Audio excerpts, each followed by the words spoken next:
to SwitchCorner. Today we're taking a look at Chronos Before the Ashes on the Nintendo Switch. This one, it's a prequel to a game by the name of Remnant, and originally it appeared as a VR exclusive.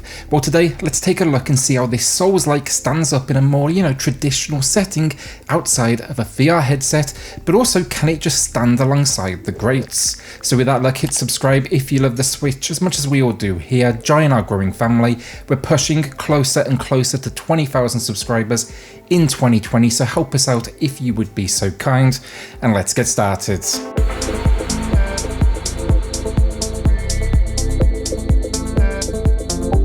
So first up, story, it is relatively minimal stuff. It's you taking on the role of a hero whose lifelong quest is to save their homeland from a great evil. Here, that evil is represented by a dragon. Your goal though, explore a labyrinth, uncover the path, and gradually grow stronger and wiser in your journey.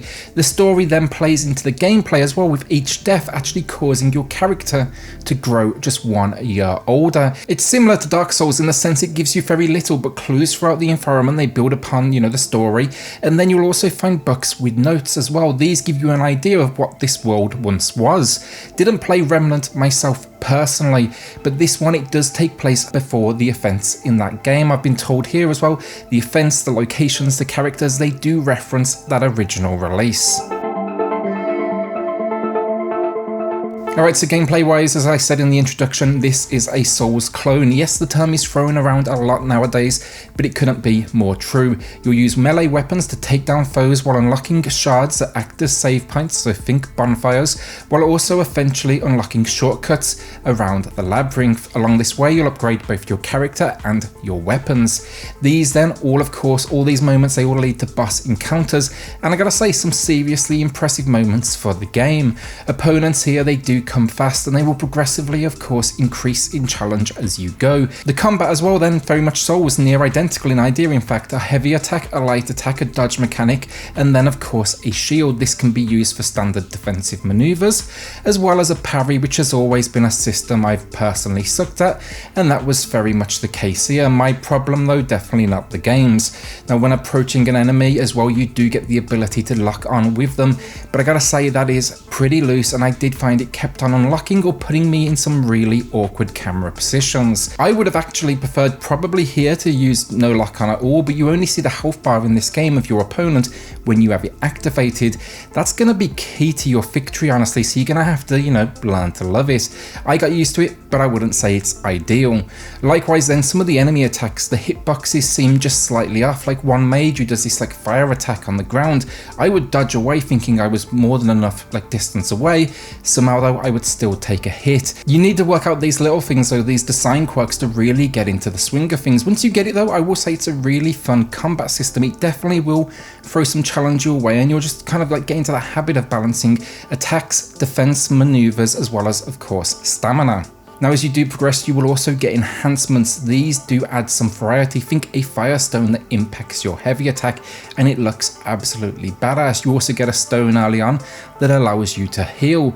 That's a tool that's going to be essential, I promise you. I think the most unique part of Chronos though, it's got to be our hero. First you'll be choosing some options, so between male and female, purely visual, and whether they carry a sword or a hammer. The sword is for those that want a faster flow to their combat, think a good amount of dodges. The hammer, more defensive and methodical, so you're going to be standing your ground and holding your defense. I went sword personally, but as you progress you will find new weapons to experiment with, so I wouldn't worry too much at this opening what decision you're going to make. As you do get into the game then as well, expect to not only level up your weapons but your character too, and gain experience.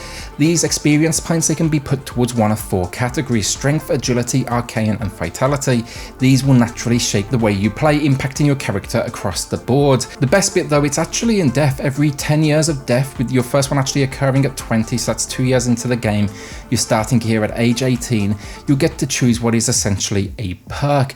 These can impact everything from the damage you deal to what you're finding to maybe the experience you're gaining. The idea here is with age you are improving in some way, but how, the game is sometimes leaving that decision up to you. The only other thing then, really, the labyrinth itself. The game starts in this really cool, like, futuristic setting, which I presume has links to that original game before it then throws you back into a more medieval kind of like vibe. I just found towards the end game it did get a little repetitive. There's some real standout moments, don't get me wrong, I'd even say like Kafka influenced, but these just weren't quite frequent enough. Puzzles, for the most part, it's based around observation, so memorizing codes and things you see, or collecting a whole lot of items and taking them from like point A to point B. They tend to be, like, in one form or another, a key. Rounding out the package, then, you can expect to find 3 difficulty options to choose from, so think easy, medium, hard, but with different names.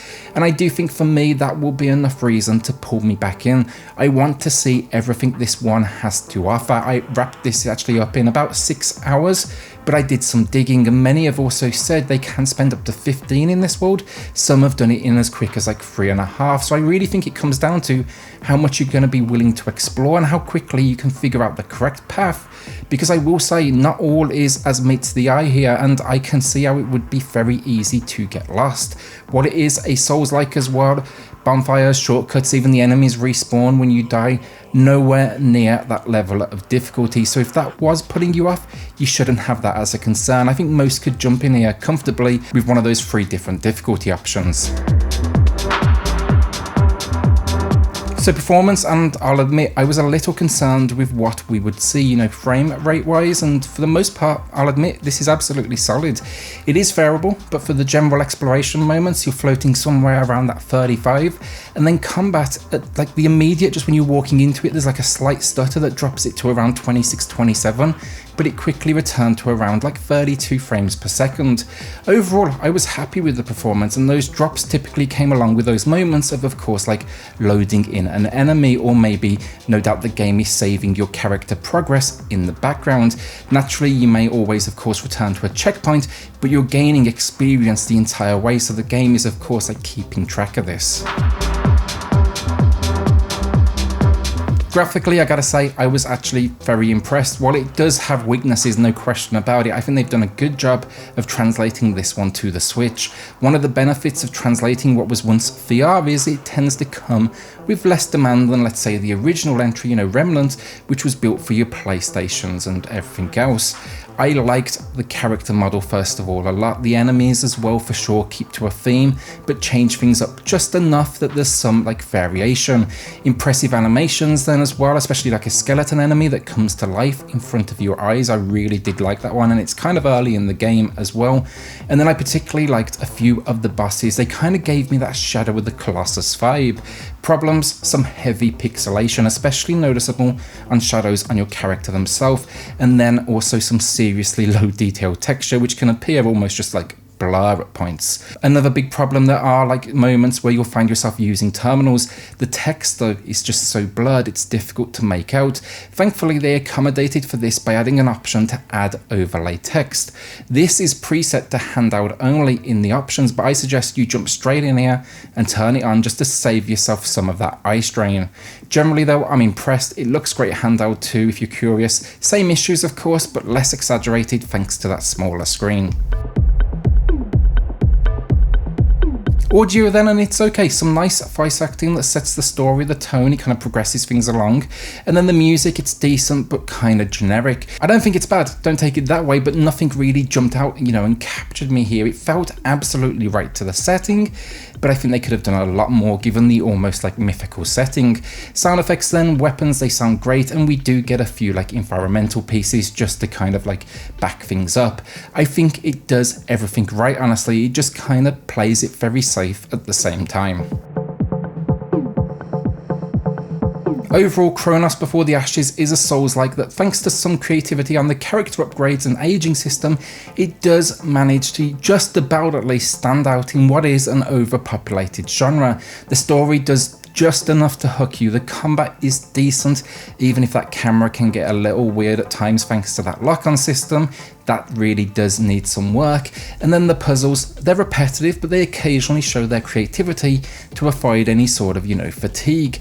I think that kind of sums this game up well, though outside of the aging system, this all plays it very safe, and I would have loved to have seen just more from them, more combat mechanics, a new approach potentially to a lock-on system that suits what I would say are probably going to be like smaller environments than what we'd get in, like, let's say Dark Souls, more growth to the labyrinth itself. And then the puzzles, they are inoffensive, but when they do flex their creativity, it demonstrates how capable this team is and how much further they could have pushed things. I've enjoyed it. I'll be heading back on that hard setting now where I can just enjoy my time with it. Hopefully there's still some secrets for me to uncover. I know one thing though, I'll for sure be checking out Remnant after experiencing this. Today I'm giving Chronos Before the Ashes a good 7 out of 10. It's a very capable game that never quite, almost believes in itself enough to embrace its more creative moments. Thanks for watching. Will you be adding this one to your collection, or is this one just not for you, or you're just skipping it for the time being? With that though, like a shout out to the patrons of the channel who are just going above and beyond to support SwitchCorner. Helps more than you know, so thank you all so much. If you do want to check that out for yourself, I've linked it in the video description down below. Then hit subscribe if you love the Switch as much as we all do here. Join our growing family, and I'll see you all on the next video. Thanks everyone.